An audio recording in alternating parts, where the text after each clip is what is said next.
Well, in this presentation, we will raise the following questions, and we will try to answer them. So who are the hawwāra? Who are the Tuaregs? What is the etymology of the ethnonym hawwāra? Where does the hawwāra ultimately come from? How was the ethnogenesis of the Tuareg people? And we will deal with some other issues such as the water resources and agricultural practices, the introduction of the dromedary. We will deal with skin bags, especially about the name 𝗀𝗏, which appears in Latin ostraca from Tripolitania, and funerary types.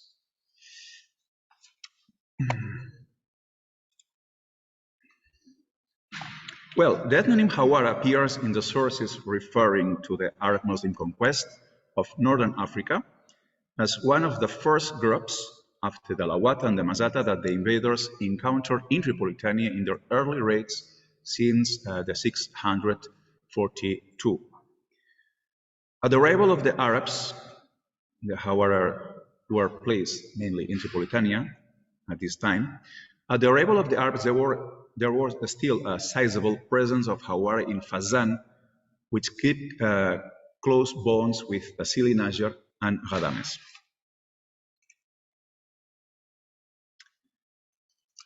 Almost 30 tribes and fractions of the hawwāra, mostly studied by the prominent Polish scholar 𝗀𝗿𝗁𝗍𝗍𝗍𝗍, are attested in Arabic sources, and some of them came into prominence of their own, such as the Malila, the Maslata, the Razin, and the great pastoralist nomadic tribe of the Kamlan.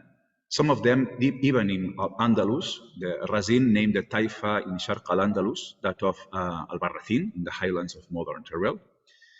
We will not focus our attention on these Ipo ethnonyms today, but it is important to bear in mind the composite structure and articulation of this huge confederation.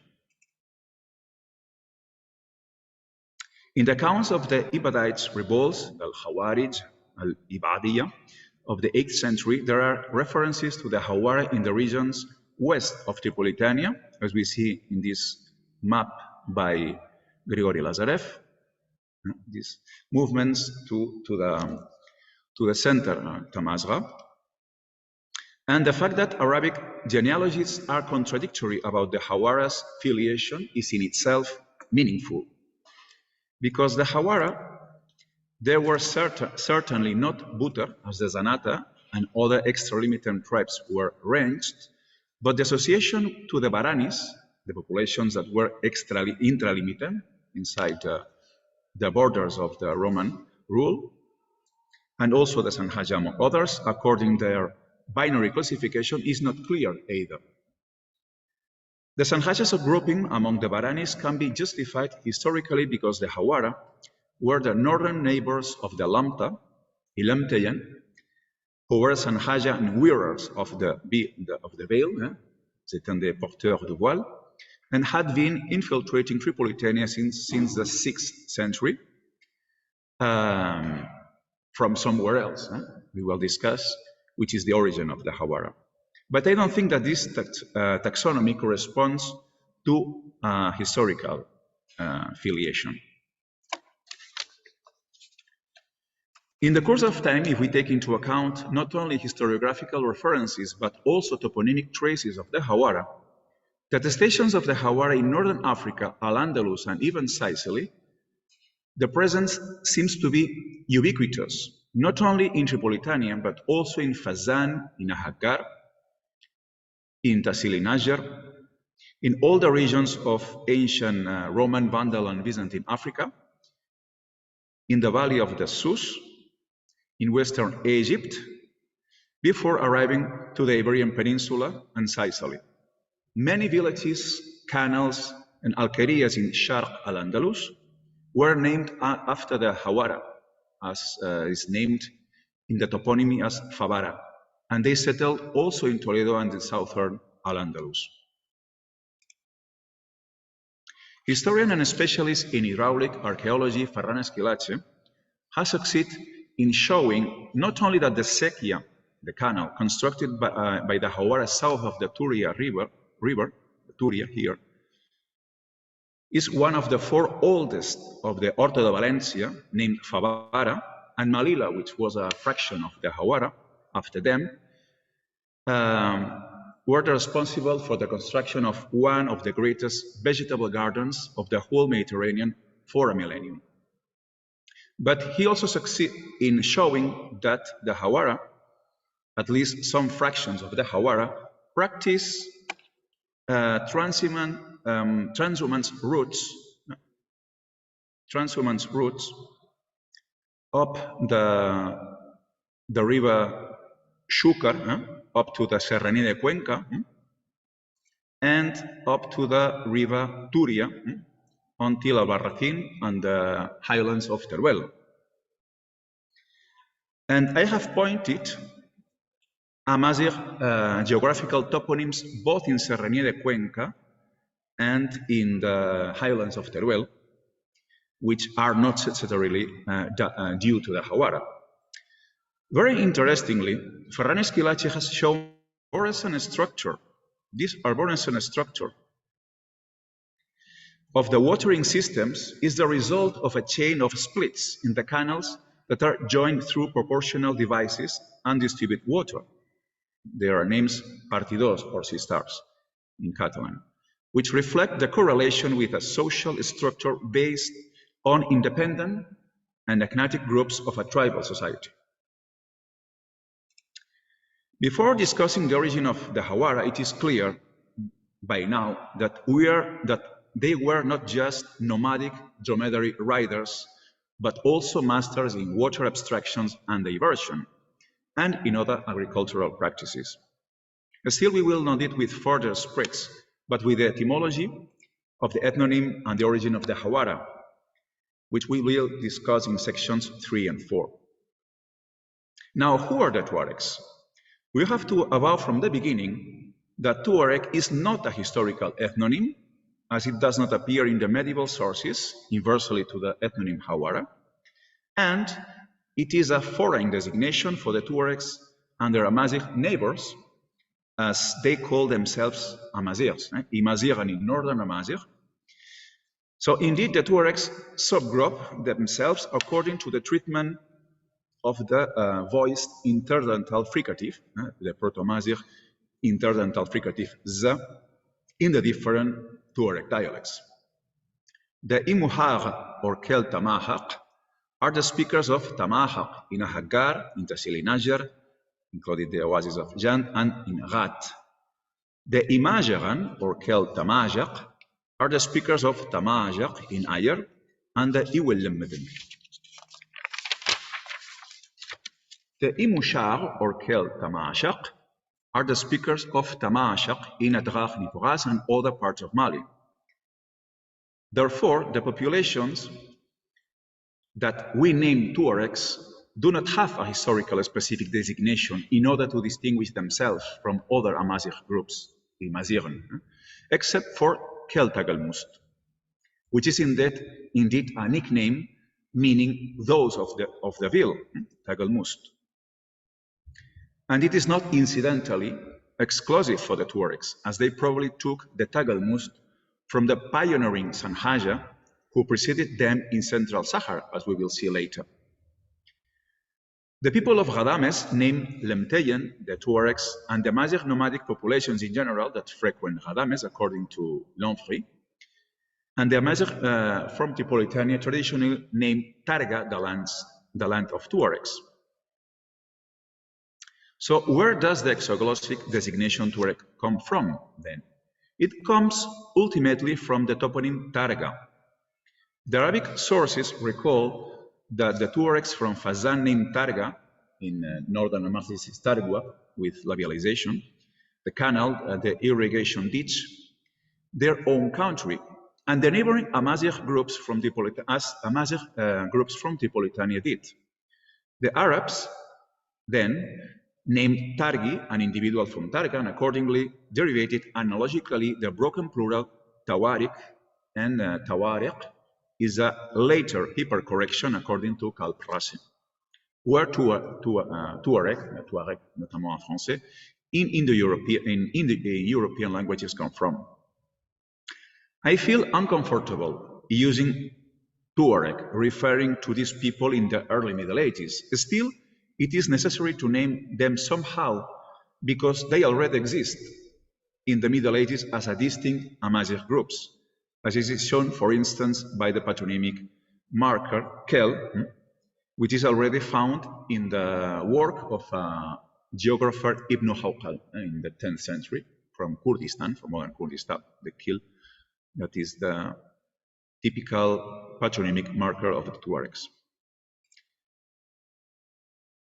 So when I, as a linguist, I refer to Tuareg, I denote the speakers of a well-defined Amazigh variety, not the wearers of the veil, because the speakers of Western Amazigh also wear traditionally the veil, not other cultural features. Language is not an epiphenomenon of an ethnogenesis, but a hallmark of the coming to rise of these people, because it is the marker of split from other Amazigh groups. Of course, this language split from other Amazigh dialects is due to contextual, to external factors, cultural, religious, anthropobiologic, geographic, political, economical features and factors. Hence, I identify groups and individuals as Tuaregs not because of their veil, their nomadic and pastoralist economy, because they are more or less light-skinned and because they inhabit in a particular place, but because of their linguistic features, as the indicator of the split is in the code of the language itself. As we know, at least since the time of 19th German linguist August Schleicher. So, for instance, the Uznagan, the Zanaga from Mauritania, speak a Western Amazigh language. They are certainly not Tuaregs, but neither the 𝗁𝗏𝗏 and the 𝗁𝗏𝗏𝗏 of Niger speak 𝗃𝗏𝗏, which is also a Western Amazigh, Sanhaja language, although they live among the Tamazgha-speaking 𝗂𝗏𝗏𝗏. Even if there are authors that consider them another kind of Tuaregs, I will not consider them Tuaregs because their language is clearly a Western Amazigh language, such as Zanaga, and it is not Tuareg, their language. So let us see now how this ethnogenesis might come about. So about the etymology of the ethnonym, in the article I have discussed 7 possible etymologies that have been suggested or can be suggested for this ethnonym. But in this presentation, I will discuss two etymologies, the one that is the most retained and the new proposal. Anthropologist Marceau Gast suggested that the hawwāra is adaptation into Arabic of a name derived from the Amazigh root huar in Tamazgh, which comes ultimately from this Proto-Amazigh root zuar, to precede. So that ethnonym would be Tamazgh hawwāran, evolution from a common Amazigh is 𝗁𝗏𝗏, the plural of 𝗁𝗏, important and noble men.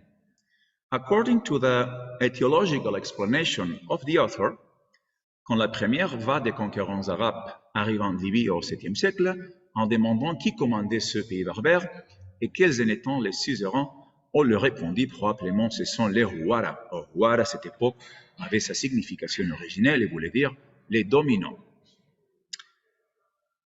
The hawwāran would have thus been those who precede in authority all others and have the right to be treated with respect.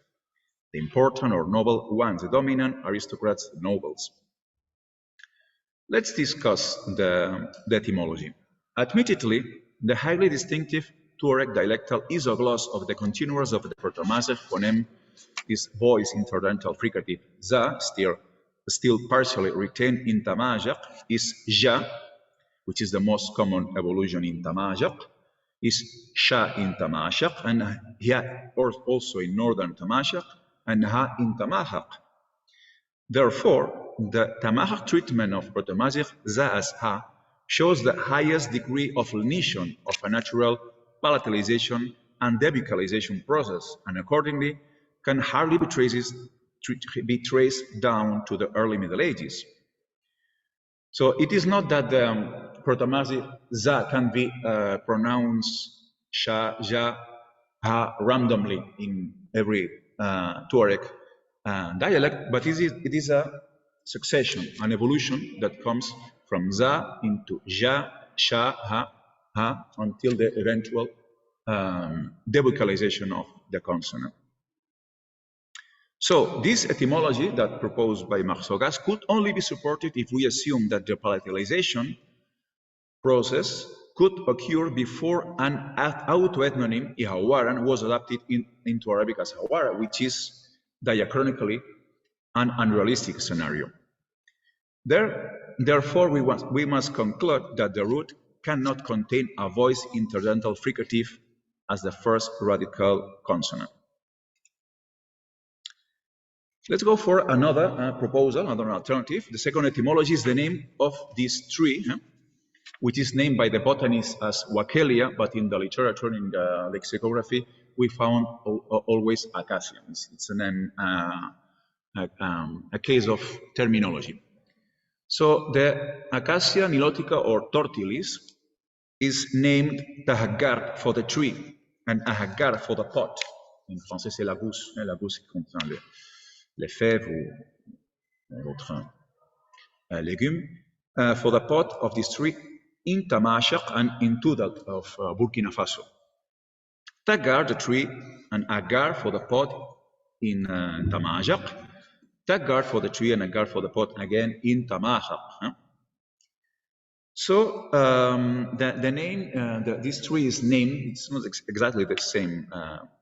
It's the Acacia tortilis. In southeastern Morocco is named merat, with I guess that is a secondary derivation, since the verb merat means to creep, to crawl, which is coherent with the leaning of the tree. Tortilis in Latin means twisted and coiled. So I think that is secondary. I think that the most ancient designation for the tree is 𝗁𝗏𝗀.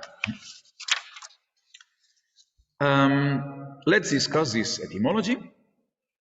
Since the voice glottal fricative phoneme ha is often deleted in Tamazgha, we may assume that this phytonyme comes from an etymological ha and is not the evolution of Proto-Amazigh za, but of va, bilabial fricative, voiced fricative.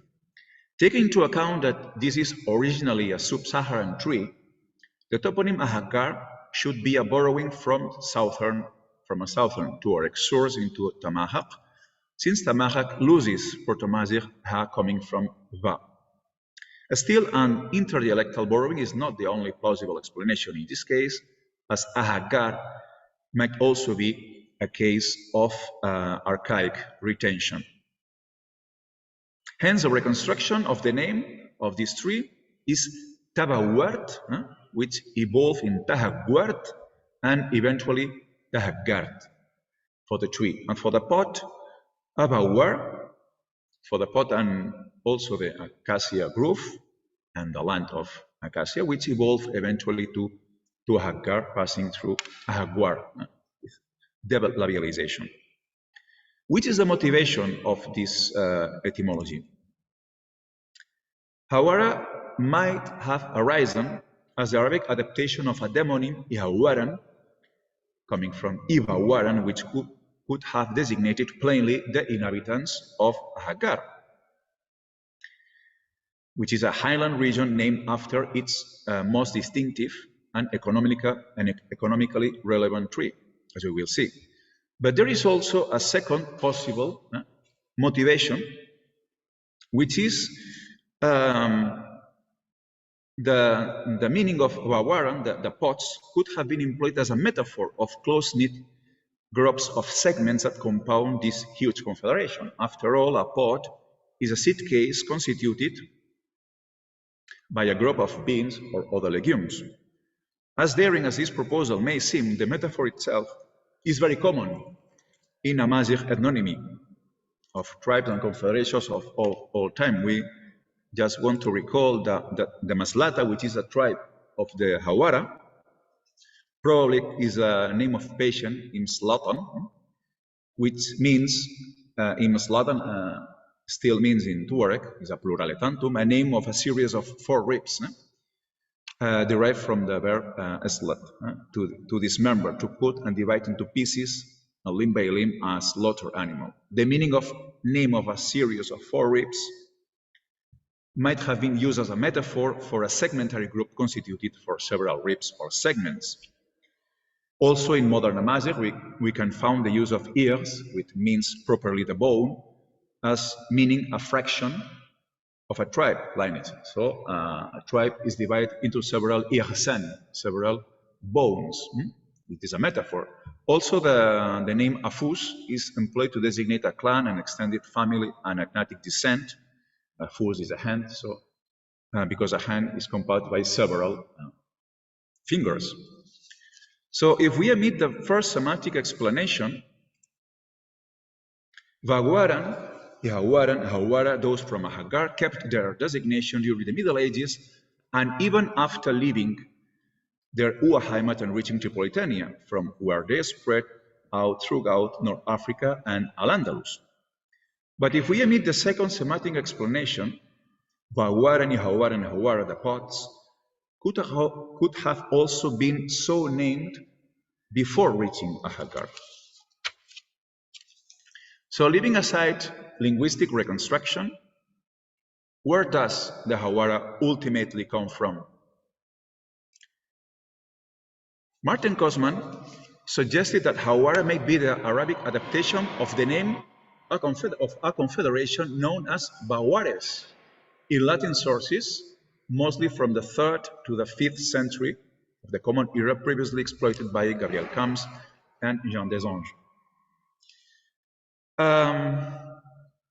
Camps suggested that the 𝗲𝗏ares attested in 𝗁𝗏 caesariensis and the 𝗲𝗏ares attested in 𝗁𝗏 citifiensis in the eastern part of Mauritania, and even in the confines of Numidia, were homonymous tribes or confederations because of the wide and discontinuous range of their geographical distributions.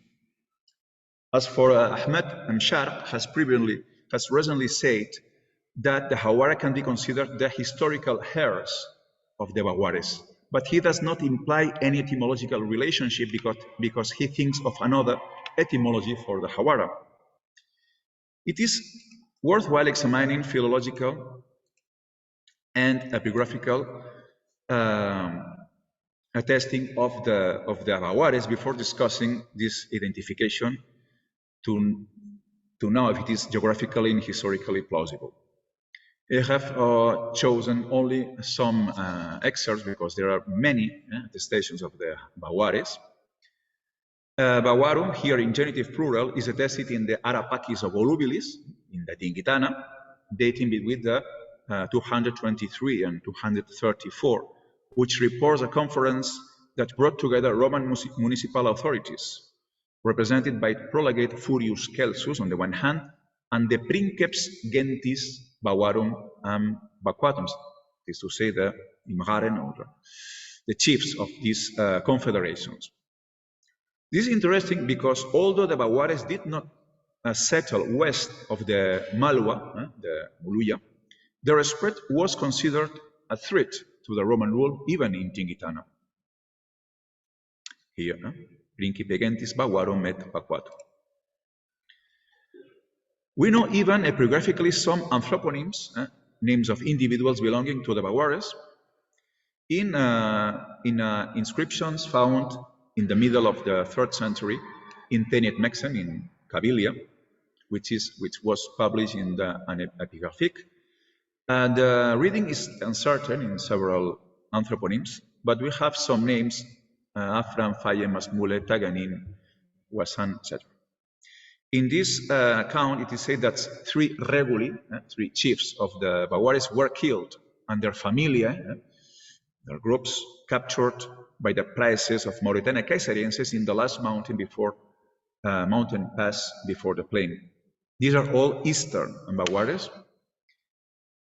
And we know even the name of a female, of a woman named 𝗲𝗏aria in Tipas, in the west.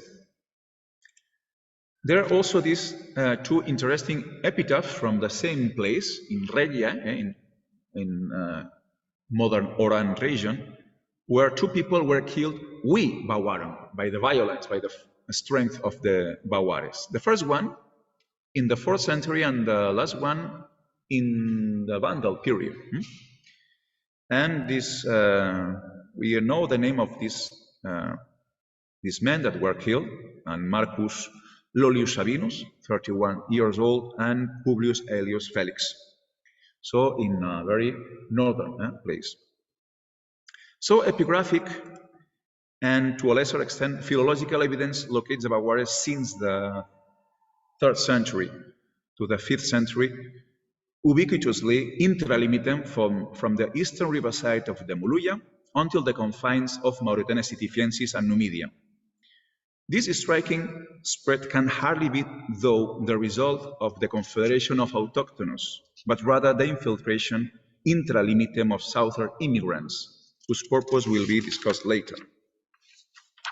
This assumption seems to be confirmed by the last discovered inscriptions, the oldest one, which was found in the Saharan Atlas in 2014, edited by Salim Drisi in 2015, and historically studied by Nasser Ben Sdiq and Jean-Pierre Laporte in 2016. This new inscription leads us to reconsider the role that the 𝗲𝗏𝗏s played in late antiquity. This recently inscription allowed to date the earliest evidence of the 𝗲𝗏𝗏s as back as the end of the 2nd century, the Common Era. The inscription is located south of the Šarq Al-Šarqi, very far from the Roman limes, in a site with an altitude of more than 1,000 meters. The original text, the B is somehow deleted, but the reading is good enough. And it is said that this Gaius Octavius Pudens, a procurator of the emperor, makes a votive offering having been captured and killed the 𝗲𝗏𝗏s. So there was sent to attack the 𝗲𝗏𝗏s very far from the Roman limes. Ben Sdiq and Laporte identify these 𝗲𝗏𝗏s as the 𝗲𝗏𝗏s transtagnenses, that is to say, at the other part of the stagna, of the chotts, the lakes, and place a name in the highlands of the Jibal al-Ammur in the Saharan Atlas. The basis for the phonological identification is 𝗲𝗏𝗏. You have 𝗲𝗏𝗏 in the Saharan Atlas, 𝗲𝗏𝗏 in the Arapatis of Volubilis, 𝗲𝗏𝗏s messinensis, and the 𝗲𝗏𝗏 of Regia, because it is the basis of the earliest attestations, and it prevails in the epigraphic sources, which are spurred from the vicissitudes of the manuscript tradition, and appears in the most solemn and carefully written monumental inscriptions. So 𝗲𝗏𝗏 is a plausible Paleomagig rendering of the ethnonym 𝗲𝗏𝗏s that appear in epigraphical and philological Latin sources that we now that there were already at the end of the 2nd century. And Paleomagig rendering of the name of the 𝗲𝗏𝗏s converges with the Proto-Magig reconstruction of the name of the hawwāra, according to the standard reconstruction of Proto-Magig phonology as updated by Kosman in his last article in 2021. We have other examples because this root has exactly the same structure as the root meaning to talk, awal. Awal also comes from awal. So, for example, hawwal, to be said in the Hagar, comes from awal. And the verb is vawal, hawal, awal for the verb, and ahwal, ahwal, and eventually awal for the noun of the word. So it's exactly the same structure of the root for the 𝗲𝗏𝗏s. So the reconstruction is quite compelling. The feasibility of the reconstruction of this phytonym in Proto-Magig leads us to take the phytonym as the etymon of the oronym, and the oronym, the name of the mountain, as the etymon of the ethnonym, the name of the tribe. But it is also possible that the ethnonym 𝗲𝗏𝗏 predates the settlement of this group in Central Sahara, and in the mountain range that was named after the ethnonym, although it seems a less likely scenario. The fact that the equation hawwāra is etymologically sound does not necessarily imply that the identification is right, because we might be misled by homonymy, by randomness, whatever. So I think that it is worth exploring this hypothesis, but of course we cannot rely only on philological and linguistic grounds. So let's now check the oral traditions of the Tuaregs about the hawwāra and their origins. So how was the ethnogenesis of the Tuareg people? Little is known about the pre-Tamazgh substrate of Ahaggar apart from oral traditions. According to a first local legend, Ahaggar was inhabited by the decimated population of the 𝗬𝗏𝗏 before the coming of the founders of the Tuareg. The 𝗬𝗏𝗏, which were a pre-Islamic Tuareg-speaking group from another stock, were mainly goat breeders, hunters, and troglodytes, according to the oral tradition. It is not necessarily true. And it is also said that two Tamazigh-speaking, Berber, it is to say Central Moroccan Berber, women from Tafilalt named Tinhinan and her servant Takama reached Ahaggar riding a white dromedary. Tinhinan would be the ancestor of the dromedary owners, the Haggaran, the aristocrats, or at least of the 𝗀𝗁𝗃, and Takama, the ancestor of the Imghad, the tributaries or vassal herdsmen, represented nowadays by the 𝗀𝗁𝗃 of the Taytuq and the 𝗀𝗁𝗃 of Ahaggar. According to a second local legend, I only mention the elements that are not common. The founder of all Tuareg groups and some other Amazigh groups settled in Ghadames was a woman belonging to the Ilamtayan tribe, so that's to say the Lamta in Arabic sources, were Sanhaja, named Lamtuna, whose sister would be the common ancestor of most Amazigh groups in Morocco, especially the Berber, that is to say Tamazigh speaking. And the 𝗬𝗏𝗏 would have been, again in this alternative version, the autochthonous and Tuareg-speaking populations of Ahaggar.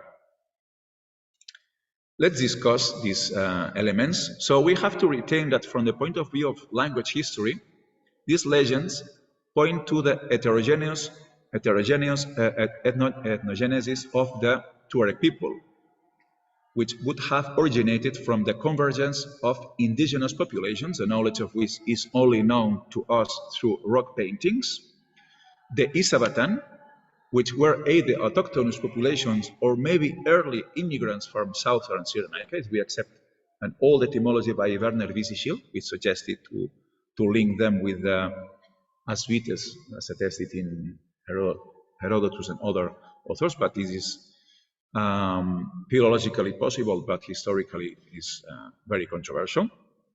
Some Sanhaja groups settled previously in Central Sahara as the 𝗬𝗏𝗏, an aristocracy of hawwāra, the remnants of the Garamantes of Hassania, and groups arrived from other regions of Central Sahara, Tadrar Takapus, and elsewhere. The claim of a founder is supported by the grave of Abalesa, about 80 kilometers east of Tamanghasset, which the Tuaregs attribute to Tinhinan and which corresponds to a 5th century tall, strong, and probably lame woman, according to the anthropological study of the skeleton. The actual datation, though, is disputed. It has been said by Gabriel Camps and other authors, but it is the actual datation is disputed.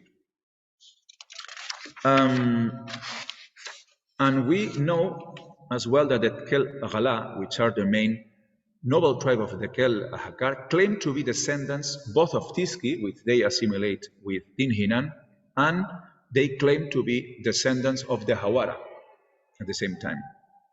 There are also some contradictions and inconsistencies in these legends. This is a diachronic, these legends seem to be a diachronic projection of a synchronic social structure and justifies the plebeian status of subgroups, mainly the 𝗀𝗁𝗃 claiming 𝗬𝗏𝗏 ancestry. So it reflects rather the current society than the ancient society. It is also a mythological topos, the idea that the founder comes from somewhere else. The founder of a civilization, the founder of Rome Aeneas comes from the Trojans, etc. So it is a topos.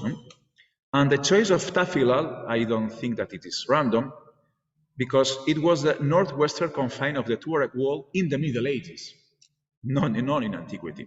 It was the arrival point of trans-Saharan caravans, and especially it was the center of several Maraboutic lineages. So this claim prevents eventual foreign groups from achieving political legitimacy in the Tuareg country, because their founder comes from one of the two main focuses of Islamization, along with the Saqiyat al-Hamra. So the claim of a Muslim ancestry is a common reivindication of many North African groups, but chronologically it is impossible that 𝗵𝗏 would be Muslim, because probably she came before Islam. And finally, it's an anachronism that 𝗵𝗏 and Takama were speakers of the Tamazigh Berber dialect, because the Thanhaya have not yet moved towards Tafilalt. So the dialect, the Amazigh dialect of the region were more close to the Masmudan dialect, so 𝗁𝗂𝗁𝗂, for instance. So this is an anachronism. As a linguistic remark, we must say that the hawwāra were not Thanhaya, as both elements are distinguished in the oral tradition. The Thanhaya played a lesser role than the Garamantes in the ethnogenesis of the hawwāra and thereafter. And I think so because the 𝗀𝗄𝗄𝗿, which is the only linguistic remnant of the Thanhaya in Central Sahara spoken nowadays in northeastern Niger. Amazigh loanwords in 𝗁𝗁𝗁𝗁𝗁, the Songhai language of 𝗀𝗶𝗊𝗂, in northwestern Algeria, derive neither from the Zenatic varieties currently spoken near the oasis, in Tiburarin, for instance, not from Tuareg, but rather from the western branch of Amazigh, to which both Zenaga and 𝗀𝗄𝗄𝗿 belong, as shown by Lamin Souak. Western Amazigh, which probably was the language of the Thanhaya groups, was once have been far more widely spoken in Central Sahara, at least in oases near 𝗀𝗏𝗊𝗂 and in the Niger Bend, and that it only diminished its entrenchment in the region because of the advance of Tuaregization. And on the other hand, the lack of observable Western Amazigh elements in Tuareg strengthens the hypothesis of the minor role played by Thanhaya groups in the ethnogenesis with Tuareg branch. So we need to look for external grounds, apart from philological and linguistic ones. Let's talk about the water resources and agricultural practices in North Africa. We paleoclimatologists identify two wet periods in North Africa. In the 8th and the 7th millennium, there was a spread of sheep and goats from the Near East. In the 6th and 5th, there was a dense occupation of mountains and valleys, early practices of transhumance, and the beginning of sheep and goat livestock breeding. At the time, the Sahara was not a barrier between sub-Saharan Africa and the Mediterranean Africa. We can see in this exceptional painting taken by Malika Hashid in Tassili Najjar, that in this period we can appreciate goats, sheep, and beef, besides some dogs. And at the time there were not still horses that arrived in the 2nd millennium, before the Common Era, and of course dromedaries will arrive even later.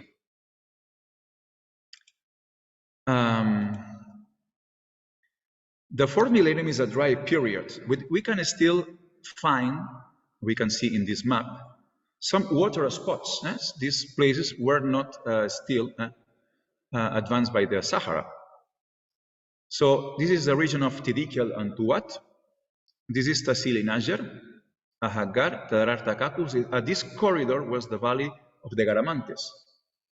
So Fazan was still a corridor, and in the time of Herodotus, was still a corridor between Mediterranean Africa and Sub-Saharan Africa. But from the From the 4th millennium until the 2nd millennium, dryness in Sahara sharpens abruptly, which causes a total drying of lakes and river courses, notably the Tamazgha River. There was a prehistoric river in which called Tamazgha by the specialists, south of the hawwāra, and until the Atlantic Ocean. And the Arete reaches its final phase around the 300 before the Common Era. So in the Roman time was with the only spots which were not reached by the Saharan advance were the hawwāra, and the 𝗵𝗶𝗍 mountains in Chad.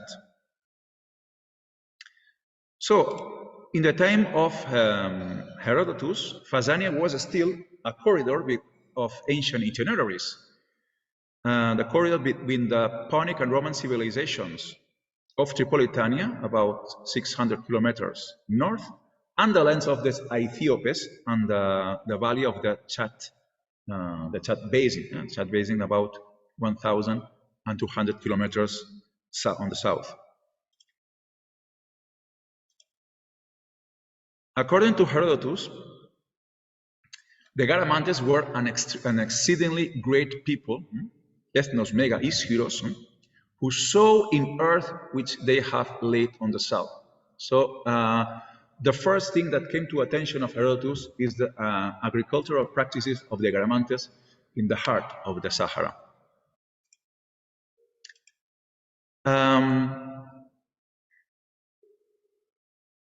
But it is Pliny the Elder, so in the 1st century, who specifies the phreatic origin of the irrigation water used by the Garamantes to practice extensive agriculture in the middle of the Sahara.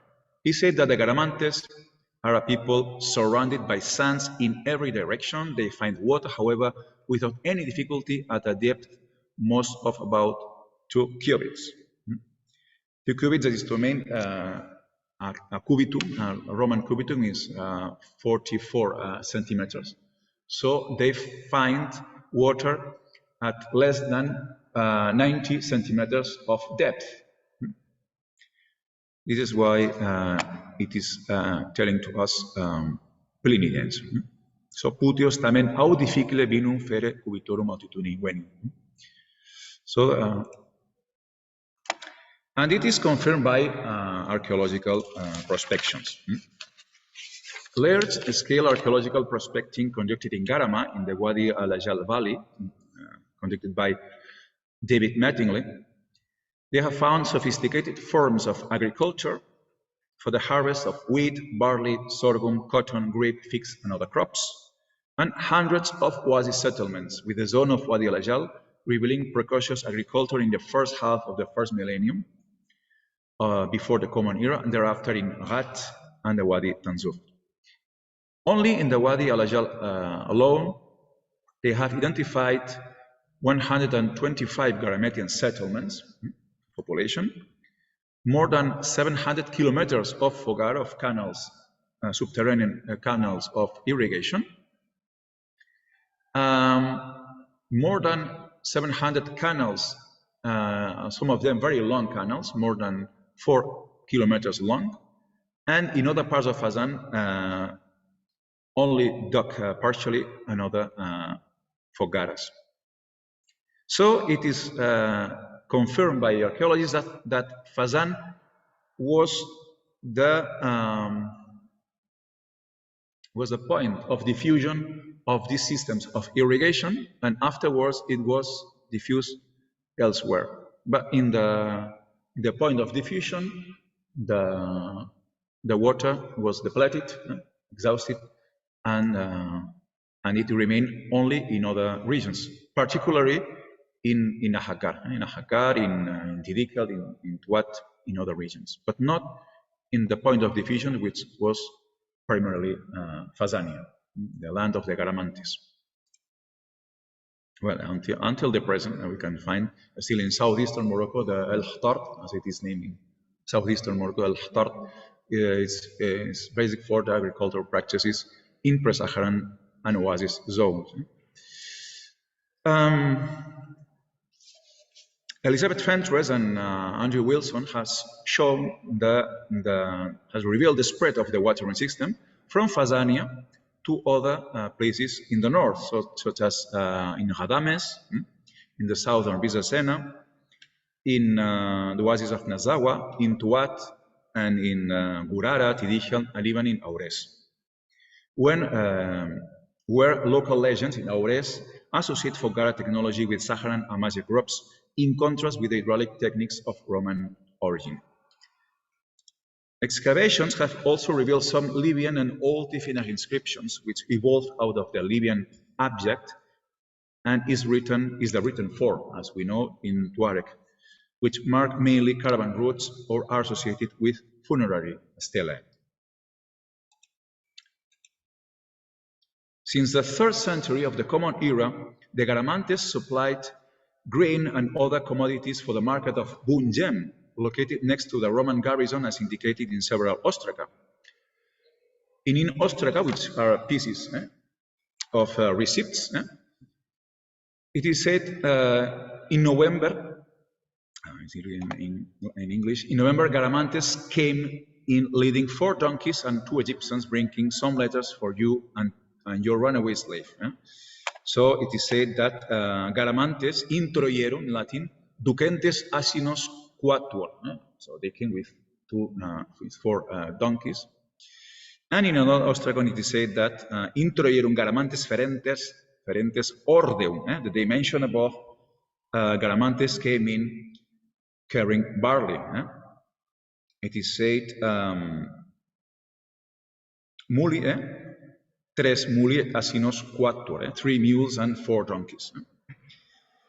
But the abandonment of hawwāras in Fazan during the early Middle Ages, around the 6th century, is due to the depletion of the phreatic layer, because this water lies on fossil groundwater which cannot be regenerated, and the increasing aridity of the Sahara. But up to now, Ahaggar has remained the main focus of irrigation through hawwāras in the Sahara. So in Ahaggar, this system of irrigation probably came, according to archaeologists, from Fazan, but in Fazan, it was not anymore possible, this agricultural practice, for the depletion of water resources. But still in Ahaggar, in the highlands of Ahaggar, these systems were still into practice until now. So they are recorded in contemporary photographs and sources in these practices. So let's now talk about the introduction of the dromedary and the 𝗂𝗏 Camellariorum. We must know that before the introduction of the dromedary, other riding and pack animals were used in North Africa. The only domesticated pack animal is the donkey, which was domesticated in Egypt.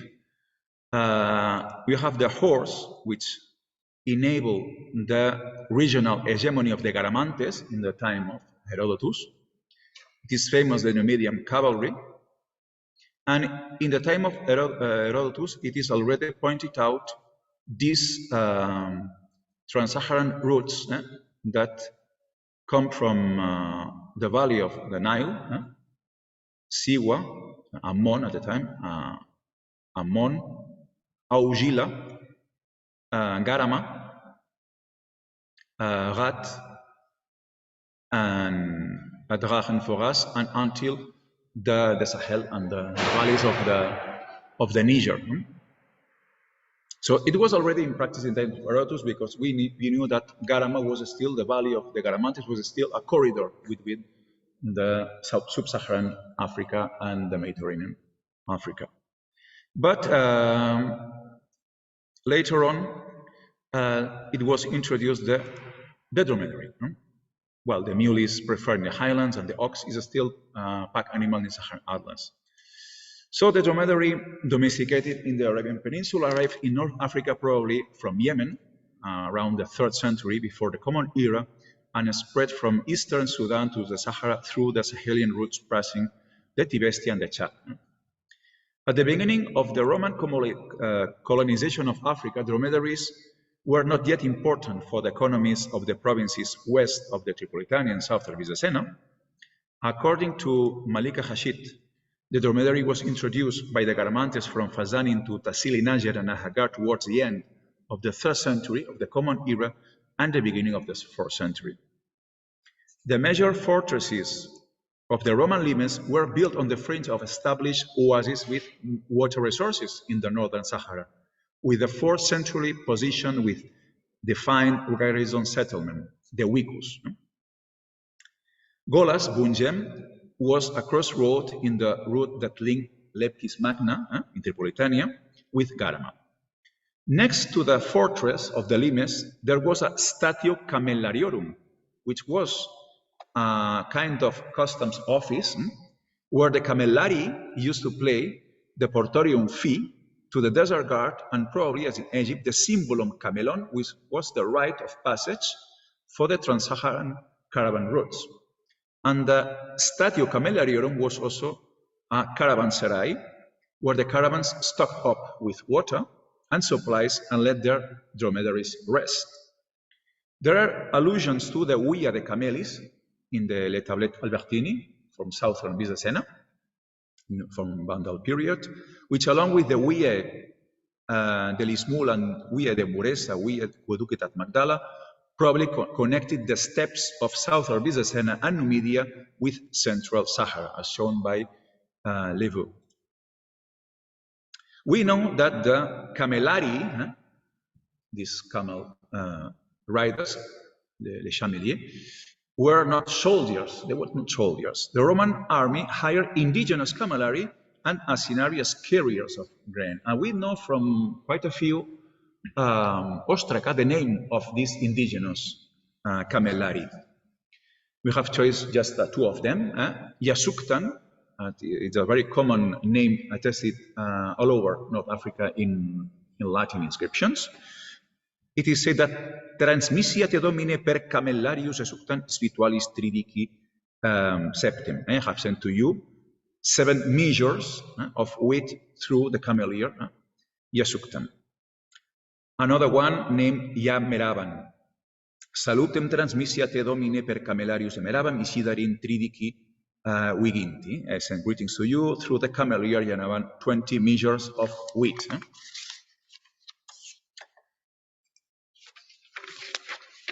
And we know even the name of a measure that is absolutely uncommon in Latin, is gura, which we know from 2 ostraca from Tripolitania, from the limes, from Bungem. This one is written here, gura. It is in the middle of the 3rd century. And the inscriptions, the inscription of the ostragon said that Aurelio II de Corone salutem, ad licino fortunato transmissi, a te domine item per pueros tuos gura 2 semis, 𝗁𝗴𝘀𝗶𝗃. I send greetings from this person to you. Likewise, I send through your guys 2 gura and a half whose receipt they have to sign to me. So what is this gura? Because it appears in another fragmentary inscription. This is a place of Rolas in the limes from Tripolitania. In another inscription is a fragmentary. We don't know the context of the inscription, but the reading of gura is certain here. So I have identified in a previous, my contribution in Naples last summer, as the Paleomazigh, attestation of a well-known container all over the Amazigh cluster, in other Amazighs, Agura, Tagura, in Zenaga, in Sigua, in Tamazgha, in Rat, in Tamar. I retain the definition by Foucault. Agura is a large skin bag, un outre en français on l'appelle outre, a camel half load capacity measure equal to 90 liters, used mainly for grain, salt, and dates. The labelization is regular phonologic feature in Tuareg. So Agura becomes Agora in Tuareg, common feature. And this is the design of Agora by Foucault in his encyclopedic dictionary. We have pictures from this kind of Buddha in the Sahara, in Hawwāra. And even 𝗁𝗂𝗁𝗂𝗃 has pictured some of these what les appelle les autres sous-ventrières, no? the skin bags that are placed under the belly of the dromedary. So we can see here, I put this the bag that is placed under the belly of the dromedary for transportation. There are many pictures, so you can check the works by 𝗁𝗂𝗁𝗃 to see many pictures that portray this skin bag under the belly. So we have the attestations of the Roman ostraca, we have the tradition of the Tuareg of this kind of skin bags, but also in rock art, they are depicted. And what the Tuareg employs for the tanning of this skin, it's 𝗁𝗃𝗁𝗃. 𝗁𝗃𝗁 is the name of the pot we employ to the tanning. It's the name of 𝗁𝗃𝗁𝗃, depending on the region, is the name of this pot that they use for tan the skin. Another interesting testimonial is that of Salus, that says that Metellus was not unaware that he was going to cross a vast desert zone before reaching a river near the town of Tala in Byzacena. So he says, accordingly, he gives order that every pack animal, jumenta, should be relieved of all burdens except a 10 days allowance of grain, and that in addition to this, only skins and other vessels for carrying water should be taken. He employs the word utris in decline. It is Latin uter, utris, and in French it's the outre. In Italiano c'est lo odre, no? Odre, in Portuguese, in Catalan, in Castilian is odre.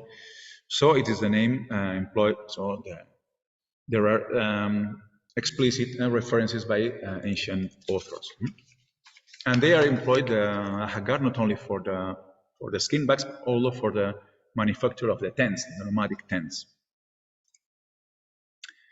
This is also an interesting excerpt by Strabo, geographer.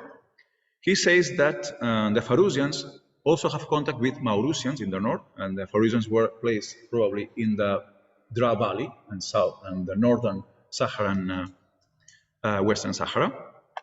The Pharusians also have contacts with the Maurusians on the rare occasions where they cross the desert by suspending skins of water under the bellies of their horses in the time of the horses. It also sometimes happens that they pass through marshy places and swamps to arrive at 𝗀𝗄𝗁𝗃.